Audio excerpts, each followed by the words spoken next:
Well, here we are back for round 2 of working on this area that I call the Whiskey Alcove area, because I've got those whiskey barrels mostly here in this area. And if you watched episode 1, which it was, I don't know, kind of exciting. We found a lot of little snakes, a few interesting things here and there. You'll notice, if you did watch it, you'll notice there are some updates. And if you didn't, I think you can catch up and feel right at home just watching part 2. Just for a quick recap, this is where I started from when I started this project way back in part 1. And if you're interested, this is the thumbnail, what it looks like on my channel. Basically, I have been working to clear this area and make it more functional. I did remove an entire lining, carpeted crabgrass. It's crabgrass. And so when I got done working on this area, I had to move everything back so that, because I didn't know where to put anything just yet, but I am going to move out these cuttings. They don't really belong here. I was just trying to take care of some powdery mildew and let this guy sit in full sun for a little bit. But I can relocate him now. I did find this David Austin rose on clearance. I think it was regular 60. I got it for 20 bucks. So I'm going to rehab it and take off all the dead leaves. That'll probably be just a separate video about a rose in a container, because I am going to put it in a container. But since it's been sitting here, it's put on some new leaves and it's looking a little happy, which is great. I did get a few other things on clearance that we're going to put into the landscape, and a few other things that I've not been watering that look like they might be on the verge of dying. They were $2 each. I hate to waste money and I hate to kill plants, so I feel kind of bad. Some of them I don't think are going to make it, but some of them might. So these are lantanas, all 4. 2 are perennial for my zone, 2 are not. So that's kind of a hack too, is that sometimes you'll find annuals that are on clearance, and they are usually sold as annuals. But if you check the tag or you look it up online for the particular variety, you'll see that it's actually a perennial. So I'm a zone 7B. A couple of these go down to zone 7. They're not going to last in a container, but if I put them in the ground, they should come back no problem. Now 2 of the lantanas, zone 10, it will not survive the winter here. But the other 2 will. I think one is a pretty reddish purple, reddish orange maybe, and then I've got a white. So I may put those somewhere in through here. You'll notice my squash has taken off. I planted the seeds on the cusp of July turning into August, and I'm going to write that down, because if this works, guys, I will have squash this summer. Well, almost fall, right? But I'm going to write this date down, the date that I planted the seeds. So this one I planted, and this one I planted right before August. And then that seed and that one over there I planted when I worked on part 1, when I was cleaning up this bed. But I'm so excited to have squash, possibly, fingers crossed. I probably need to be looking under the leaves, looking for squash vine borer eggs, but I'm hopeful that I found the magic date where they were not active, and maybe I will get squash, and it'll be just so exciting. And it's working out that all 4 of these are actually different varieties, so I may actually have a nice selection as well. For some reason, this guy is not looking well. That's a serrano pepper. The Black Beauty did great. It really appreciated everything I did for it in that last video, as far as deep watering, some light pruning, and fertilizing. It is looking really nice. Now, the red impact pepper there, not so much. Not so much at all. I don't understand it. It should have responded the same way Chocolate Beauty did. It's not, though. It's not at all. 2 of the plants for sure are dead. I'm going to cut those out today in today's video. Possibly this is the only one hanging on here. So that'll be something for me to put into my notes about this variety. And then also in the last video, I took some cuttings of zinnias, and I would say that they took pretty well. This one actually is getting ready to have a flower. Possibly this one soon too. So I could dig those up and relocate them, which I may, because they really don't need to be in the pot with the peppers. I just have no idea where I want to put them. And this is the mother plant that I took all the cuttings off of. You can see it's got a lot of pretty blooms. Also, the sweet alyssum responded beautifully to everything we did for it. Deep watering, fertilizing, weeding this container. It is like the palest of lavender and white, and it is so pretty. So pretty. I'm going to dig up any of the little seedlings and go relocate them somewhere else because I really like that. It is just so pretty. And this pepper, not doing so well. Remember, I worked on the mint. I think this is peppermint, and or is it spearmint? I can't remember. Peppermint. You can see I've got new little offshoots coming up, so it will do well. This beautiful little calendula is looking gorgeous. Now, the cantaloupe, not so much. I'm very much leaning towards pulling it out today. Some of the vine is still kind of healthy. I just don't think it's going to make it. Oh no, there's a baby. It's going to make my decision much harder, right? Oh. Yep. Okay, so I may keep the vine, but bring it down to the ground. I would love one cantaloupe this summer. This will be my only cantaloupe if it survives. It's a very big if.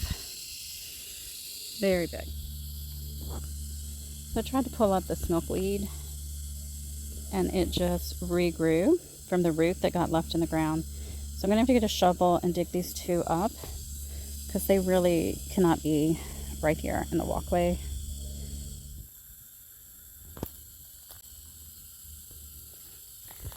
There is my little pickerel or leopard frog. Isn't he cute? He's so cute.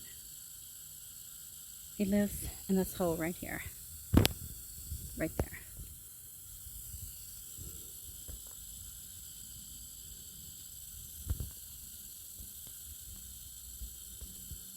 So as I was cleaning up the cantaloupe vines, guess what I found? A big baby. I'm going to have to protect that. I'm going to have to bring it over to this side of the trellis, get some way to enclose it and protect it from the deer, because I had two nice melons before growing much bigger, and then the deer came and knocked them down and broke most of the vines. So that is so adorable. I have got to protect that melon. Yay. And there we go. I used some O's shower hooks and one of my Dollar Tree waste baskets that I usually use turned the other way to protect seedlings. So hopefully, honestly, the deer could probably put their head in there. But at least he's on the other side now. Maybe I'll kind of come up with another idea for the top container part. So I'm definitely going to deep water this cantaloupe vine, because I really want that cantaloupe. Now, so I moved this other vine that has two babies. It actually has two little babies on it. And then within minutes, it started to trellis itself. It started to take the tendril and wrap. I did not do that. I just think that's amazing how a plant knows what to do on its own so quickly. And look, it's starting to do it over here too. It's just fascinating. I wish I could have watched that happen, but literally within minutes, it did it all by itself. It's kind of cool. It's like scary, kind of cool. So as I've been cleaning up in the last video and this video, I am adding debris, old soil, some native soil also, and branches that are kind of dried out and old, little tiny twigs, lots of good stuff, leaves. This plant did not survive winter. It was my fault. But I'm going to go ahead and just put everything that's in the pot in here as well. And I'm thinking about making room for this pot somewhere in through here. And maybe that'll kill off some of the thyme. I'm just trying to decide on the right placement. Yeah. This is how I fill up the majority of my big containers like this. I like to do cleanup projects when I have a new container. Like to repurpose whatever I can find. Soil, old soil, spent soil. I save, like if I'm going to go dig a hole, I save that soil, that ground dirt that I bring up from shoveling, because I love to put that in my containers to help with moisture control, because we have a lot of clay. So now I'm just going to wet this super well. I'm going to add in a whole bag of compost, top it with a couple inches of potting mix, and then I'll probably put like some collard green seeds in here because my freezer's empty of collards. And I definitely need to be making some of those as soon as I can. Let's say Christmas, Thanksgiving maybe. Definitely in the spring we will have a lot of collard greens if I get busy right now and plant some. Alright, so I'm not sure how it looks there. I'm going to go with it for now. I can readjust things in winter. I've got one of Tonto's old antlers that was getting too sharp for him. I save all this kind of stuff to use as wedging to balance out my pots. Because this one is a little bit leaning forward. So I'm going to just adjust it and then start filling in with all that composted soil. Not sure if I love that there yet. But things are looking much better. I still need to find the perfect spot for this daisy Fleabane. I have not yet. I am filling up these containers to put, not sure what yet, maybe some cuttings that I want to propagate for moving. I'm not sure, but I am thinking about taking out these really stinky daisies that I do not like. I was just thinking about keeping them, propagating some, and taking them with me when I move for deer control, because they smell so horrifically, horribly. It's the worst smell ever. It's one of the most stinkiest flowers, but it does help a little bit with deer. And it is a nice, beautiful October, fall blooming flower. So I'm not sure. But they sure do look ugly. They even look ugly in the landscape. This is the plants. There's probably 2 or 3 original plants here. It gets massive. It gets ugly if you don't prune it right. It's hard to keep up with. The leaves are always in a state of looking kind of yellow and brown. But come October, we will have some beautiful white, beautiful daisy flowers. So I don't know. I'm undecided on this plant for sure. But I think what I will do is go ahead and take those out. Put in some vinca that I have had in a nursery 6-pack since 3 months ago. It's pretty ridiculous. Let me show you. It's an 8-pack. This is so sad. Look at these poor things. They have been sitting here for so long that they have flowered and they have dropped their seeds. And now I have a bunch of vinca volunteer babies. So we do not have a short supply. We have a nice supply of vinca that I can do something with. And I think I will, because they really like full sun. They can tolerate neglect, obviously. But I think the biggest project for this episode, this video, is I've got to get this out. And the good news is I actually have the same plant, the same Arborvitae in a container I got on clearance a couple years ago. And I'll show that to you here in just a second. So I don't even have to go buy a plant, an Arborvitae. I think this is emerald gem, emerald green. Yeah, Arborvitae. And it's a pretty good size at this point, the one in the container. So all I have to do is dig this one out, which is going to be a big job, and relocate the one that's in the container. And unfortunately, I do have to replace it because of our HOA.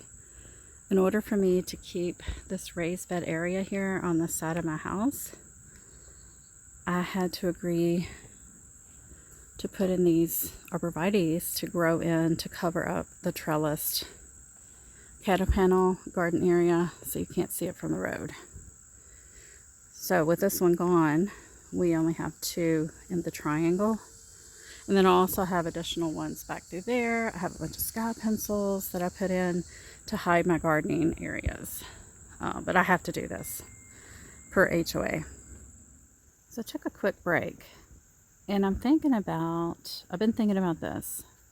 As I've been cleaning up that whiskey barrel alcove area, what if I take a few of my nightshade plants that have been struggling here in the backyard, like this eggplant, but he definitely still has some life in him. He has produced this summer, but he's not happy in the green stalk, right? He's really long and lanky. What if I dig a hole and stick him in that area? And then I've got another pepper that has struggled over here in this tomato area.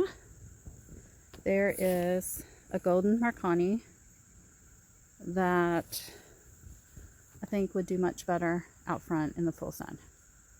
So I think I will take him. I'll take that eggplant and we will find a spot amongst all the thyme. I'll just dig a big hole, pull back the thyme, dig a big hole, and stick them in the ground. This is a little slow going, but I think I will be making progress pretty soon.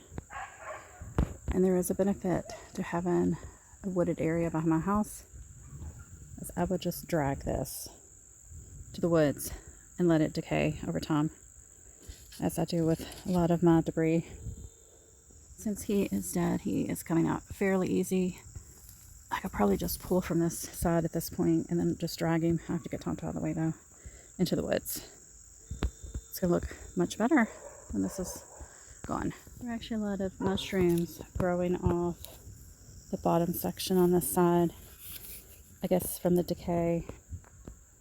So I'll just add those as compost into these bins. And there we go. Just gonna drag it. I had 3 junipers over the last 6 years that I had to pull up as well, one by one. But oh, they broke my skin out so badly. Hopefully this arborvitae is not too itchy. I don't know if I'll ever grow junipers again after that experience. Gone. But I'm cleaning, I'm weeding, and look what I find.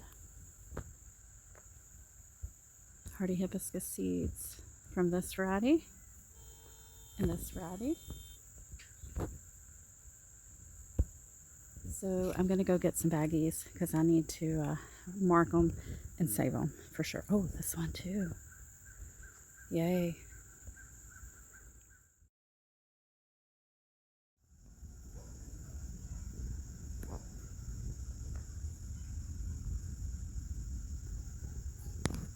It kind of blends in a little bit. So this is our 3rd yellow jacket nest of the summer. It's right down in that hole. It was about 3 weeks after the first, when I got attacked. About 3 weeks later, I was in the backyard, saw a few yellow jackets here and there, and started looking, and we found this one right at the fence line.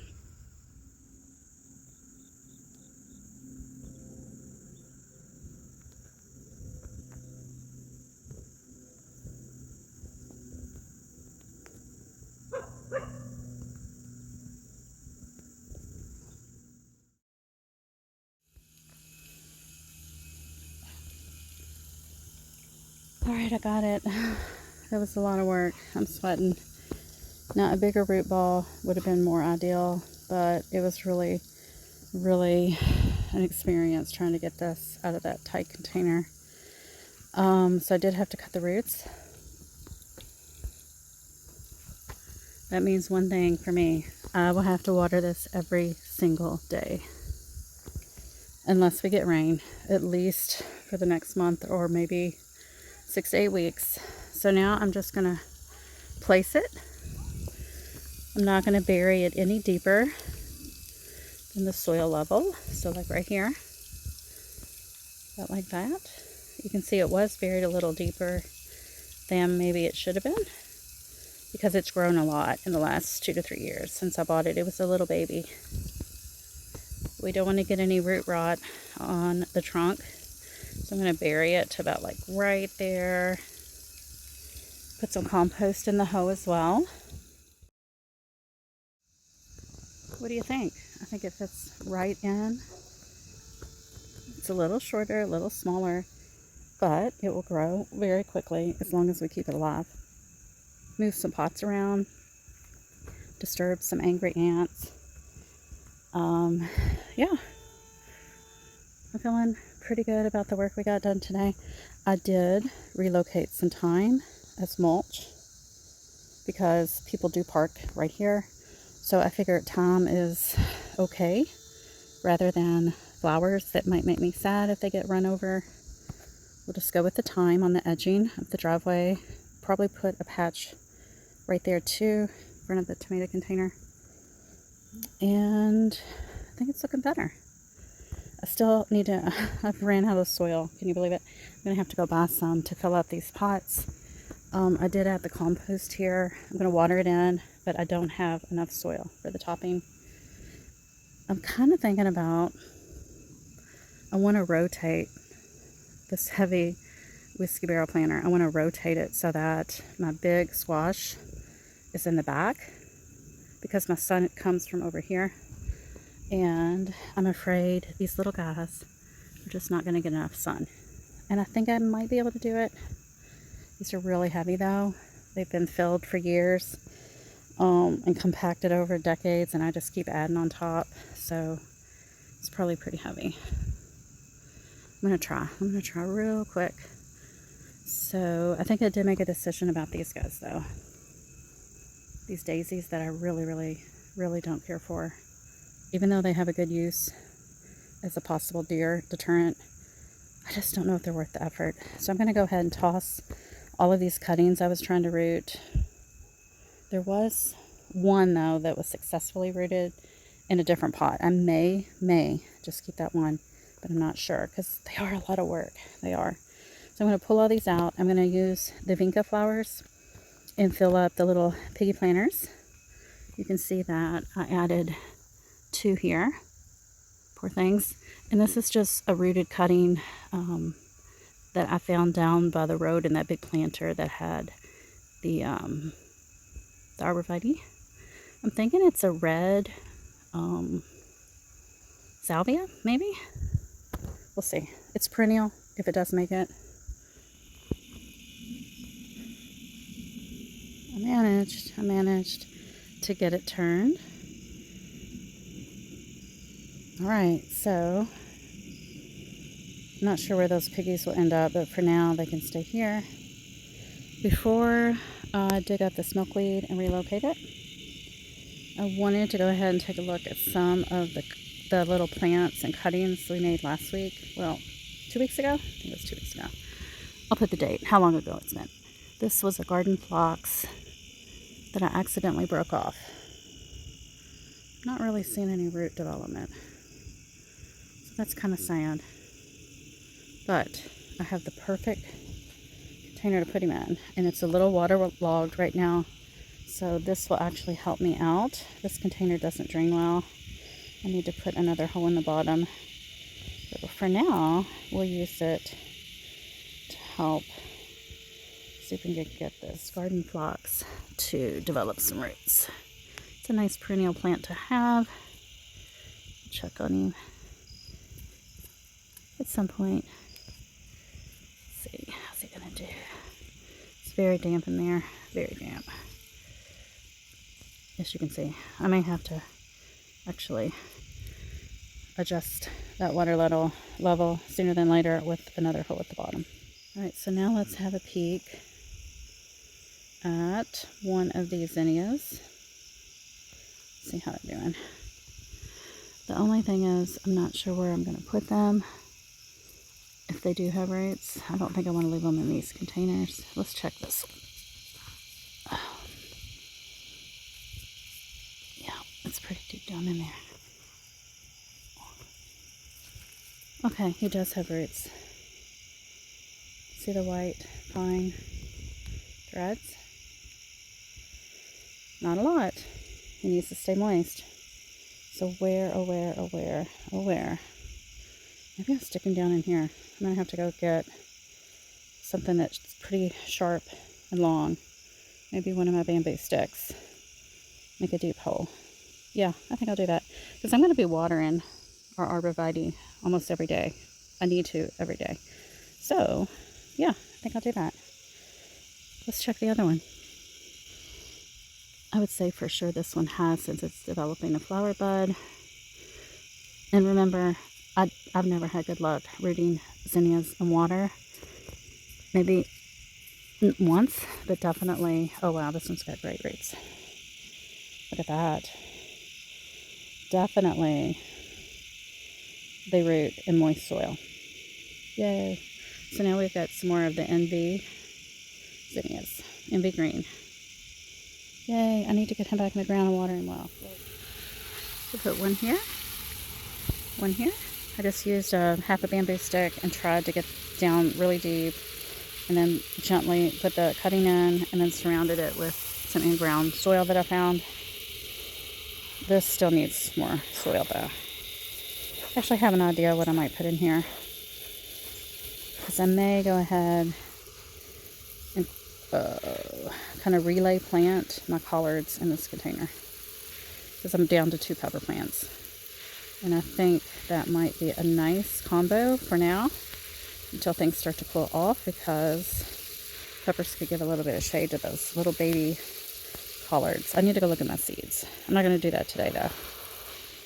Okay, so that'd be nice to have more zinnias right here. And I could save the seeds. All right, let me show you what I'm going to put here real quick. For the new container we just filled, I have some Purple Heart cuttings that I rooted, and let's see if they have roots. Oh yeah, I can feel it. Oh yes, oh yes. So I have 3. I think I'm gonna take a chance and put them in that container, see if we get some fruit. I know it's late, I know. And there we go. This one was ultra tiny. I may pull that one and put something else there. These 2 might have a shot. Let's see, it is the beginning of September, and my first frost is in 2 months, or a little bit less. So let's just go 2 months, 60 days. We'll see. These are full sun now, so maybe they have a shot. So let's have a look. I think I gained about 2 inches of driveway space, which is great, especially right up here, because the thyme was probably farther over, maybe even 3 or 4 inches onto the driveway. So this looks much better. Not having the big orange arborvitae there looks much better. All of this nice and open. Got one more milkweed to dig up. That will be a tomorrow job, because it's actually really almost dark. Doesn't quite look like it probably on the screen. The rose I'll have to take care of in a separate video, separate day. Everything seems nice, calm, quiet, clean-ish. So I'm really happy I took the time to get all this done. Super excited if I get some squash for 2025. That will be just mind-blowing for me, because I never get any. Maybe 1 or 2 fruits a season if I'm lucky. All right, guys. Well, thanks for being here for this project. I think it looks so much better. I'll see you in the next one.